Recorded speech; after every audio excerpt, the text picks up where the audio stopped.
Bismillahirrahmanirrahim. Assalamualaikum warahmatullahi wabarakatuh. Perkenalkan, nama saya Muhammad Raka Saputra dengan NPM 2442009, Program Studi Komunikasi dan Penyiaran Islam, Fakultas Agama Islam, Universitas Muhammadiyah Metro. Baik teman-teman, pada kesempatan kali ini saya akan membawakan tema dari mata kuliah Psikologi Dakwah yang berjudul Manusia dalam Perspektif Psikologi dan Islam. Nah, baik teman-teman, manusia ini merupakan makhluk yang unik dan kompleks. Dari sudut pandang ilmu pengetahuan modern, khususnya psikologi, manusia ini dipahami sebagai individu yang memiliki aspek biologis, psikologis, dan sosial. Jadi manusia itu memiliki 3 aspek. Yang pertama itu ada biologis, psikologis, dan sosial. Nah, psikologi ini berusaha mengkaji perilaku manusia, perkembangan kepribadian, proses berpikir, serta dinamika emosional yang membentuk identitas individu. Nah, di sisi lain, Islam sebagai agama yang sempurna memberikan pandangan komprehensif mengenai hakikat manusia. Dalam Al-Quran, manusia disebut sebagai makhluk terbaik, yakni ahsanut taqwim, yang diciptakan dengan seimbang antara jasmani dan ruhani. Nah, dengan demikianlah manusia tidak hanya dilihat dari aspek fisik atau psikis semua, nah, melainkan juga dari sisi spiritual dan moral. Baik, kita langsung masuk ke kajian teori. Yang pertama, yakni manusia dalam perspektif psikologi. Nah, dalam perspektif psikologi, manusia ini dipandang sebagai makhluk yang memiliki perilaku dan proses mental yang dapat dipelajari secara ilmiah. Psikologi berusaha memahami bagaimana manusia berpikir, merasakan, bersikap, dan bertindak dalam berbagai situasi kehidupan. Fokus utama psikologi adalah perilaku yang tampak serta proses internal seperti persepsi, emosi, motivasi, dan kepribadian. Nah, baik teman-teman, psikologi ini melihat manusia sebagai individu yang terus berkembang, terus berkembang sepanjang hidupnya. Perkembangan tersebut mencakup aspek fisik, kemudian ada kognitif, ada emosional, dan sosial.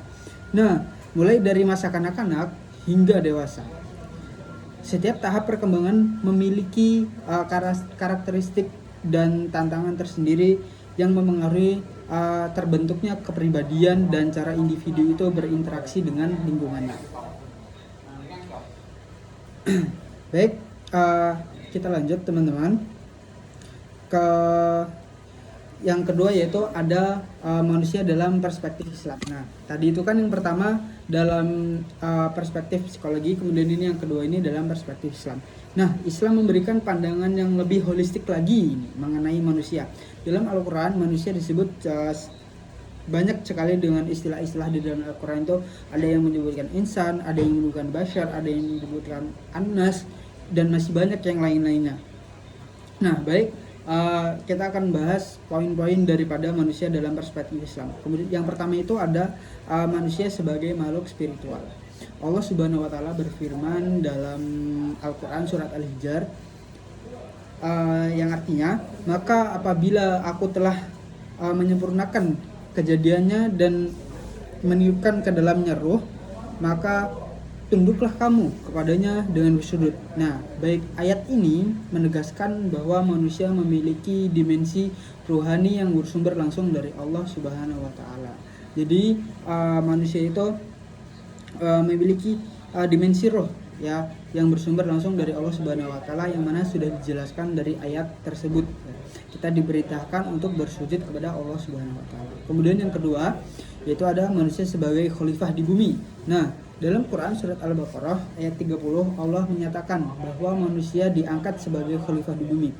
Nah, tugas ini menunjukkan bahwa manusia diberi tanggung jawab moral dan sosial untuk memelihara kehidupan serta menegaskan keadilan. Nah, baik teman-teman, jadi poin yang kedua ini tujuan diciptakan manusia ini dalam pandangan perspektif Islam ya. Yang kedua ini kita sebagai khalifah di bumi ya, yang akan memimpin baik itu atas diri sendiri maupun banyak orang.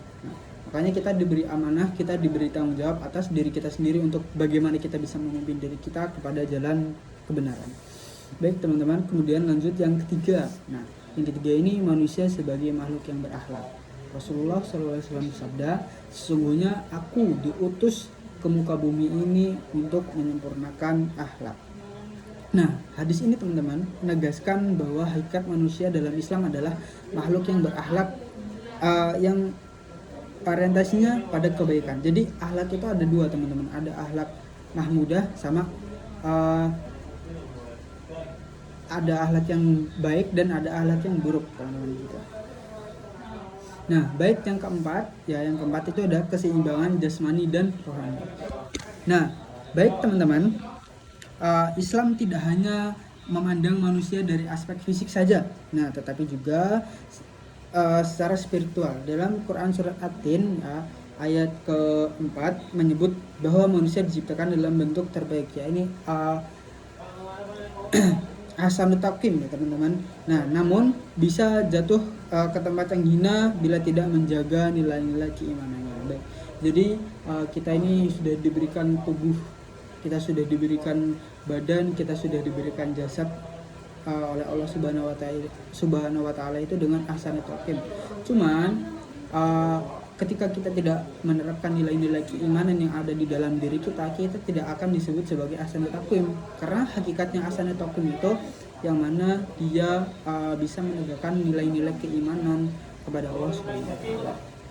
Nah, dengan demikian teman-teman, Islam menekankan manusia sebagai makhluk yang mulia, diberi akal, hati, dan kebebasan memilih, namun tetap terikat oleh aturan ilahi, teman-teman. Jadi begitu. Nah, kita lanjut ke yang selanjutnya, itu ada analisis dan integrasi. Nah, teman-teman, jadi jika dibandingkan perspektif psikologi dan Islam memiliki titik temu sekaligus perbedaan. Jadi di sini kita akan bahas dua. Yang pertama itu ada titik temu, kemudian yang kedua ada perbedaan antara psikologi dan Islam. Baik, nih titik temu kita bahas yang pertama. Titik temu yang pertama itu ada sama-sama mengakui kompleksitas manusia. Kemudian yang kedua sama-sama menekankan pentingnya pengembangan diri. Nah, yang ketiga itu sama-sama melihat adanya interaksi antara faktor internal dan eksternal. Jadi Islam dan psikologi ini memiliki tiga kesamaan teman-teman, memiliki tiga titik temu. Nah, kemudian kita akan bahas perbedaannya teman-teman. Di sini ada dua perbedaan. Baik, psikologi ini menekankan aspek empirisi rasional, sementara Islam menekankan aspek spiritual dan transendental. Jadi perbedaannya ini antara psikologi dan Islam ya teman-teman. Jadi kalau yang psikologi tadi dia lebih kepada aspek rasionalitasnya. Kemudian kalau Islam ini dia lebih kepada aspek spiritual. Kemudian yang kedua itu ada psikologi modern. Nah, baik, kemudian yang kedua ya teman-teman. Yang kedua ini ada psikologi modern cenderung sekuler. Nah, sedangkan Islam berorientasi kepada nilai. Jadi psikologi ini lebih kepada perkembangan zaman teman-teman. Cuman kalau Islam ini lebih menjunjung tinggi nilai-nilai. Nah, jadi seperti itu. Jadi kalau kita mengikuti perkembangan zaman ya dengan kita Islam ini dia tidak akan bertemu tuh, karena di sini letak perbedaannya. Kemudian nih teman-teman, yang ketiga itu ada integrasinya. Nah, pemahaman tentang manusia akan lebih utuh jika perspektif psikologi digabungkan dengan perspektif Islam. Misalnya teori aktualisasi dari Maslow dapat diperkaya dengan konsep takwa dan ridha Allah sebagai puncak aktualisasi diri dalam Islam. Jadi teman-teman, apabila psikologi dan Islam ini disatukan, ya dijadikan satu, makanya ada namanya psikologi dakwah atau psikologi Islam ini. Jika disatukan dia akan mencapai tingkat yang paling tertinggi. Jika kita hanya menggunakan teori psikologi saja, itu maka akan kurang, dan jika kita hanya menggunakan teori Islam saja, itu maka akan kurang. Maka dilengkapilah dengan psikologi Islam ini tadi teman-teman. Baik, lanjut kepada pembahasan teman-teman ya. Kita lanjut ke pembahasan. Yang pertama itu ada baik, sebelum kita masuk ke intinya, dalam kehidupan sehari-hari teman-teman, integrasi psikologi dan Islam dapat diterapkan di berbagai bidang. Nah, ini ada beberapa bidang yang akan kita bahas. Yang pertama itu adalah bidang pendidikan. Jadi psikologi pendidikan ini telah banyak memberikan kontribusi dalam memahami bagaimana peserta didik belajar, berkembang, dan termotivasi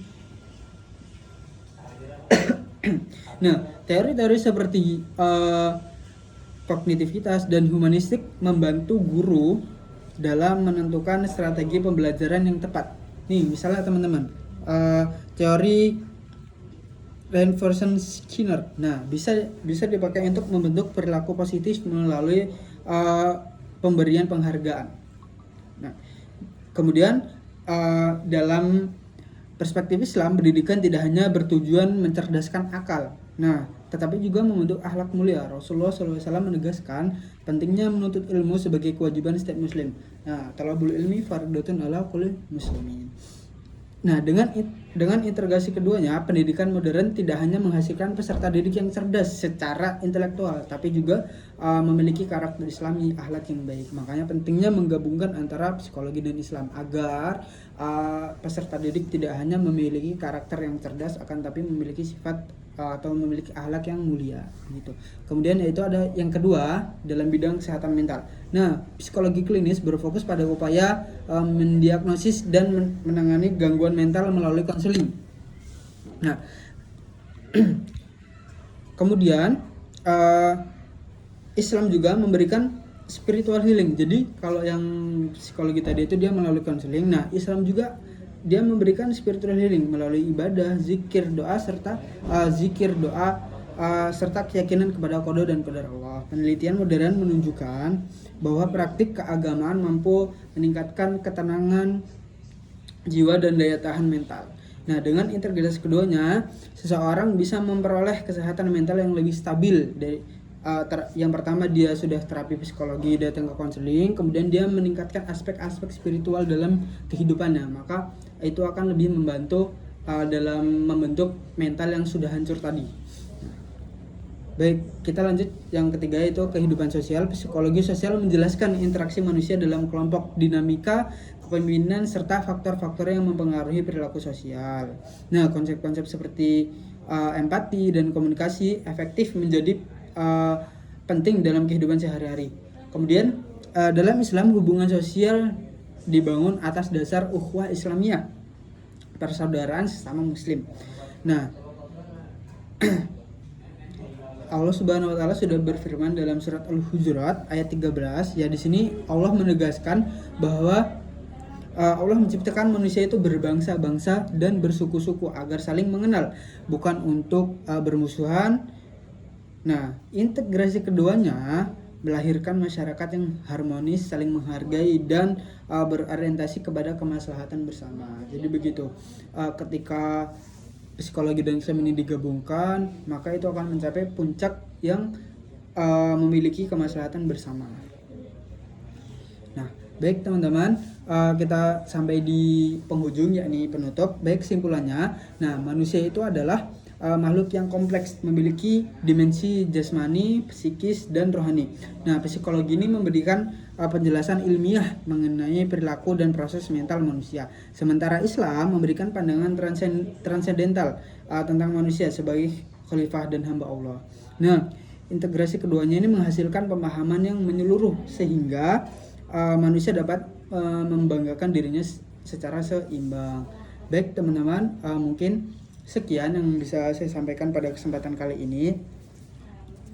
Apabila ada salahnya saya mohon maaf. Kepada Allah saya mohon ampun. Astagfirullahaladzim. Wassalamualaikum warahmatullahi wabarakatuh.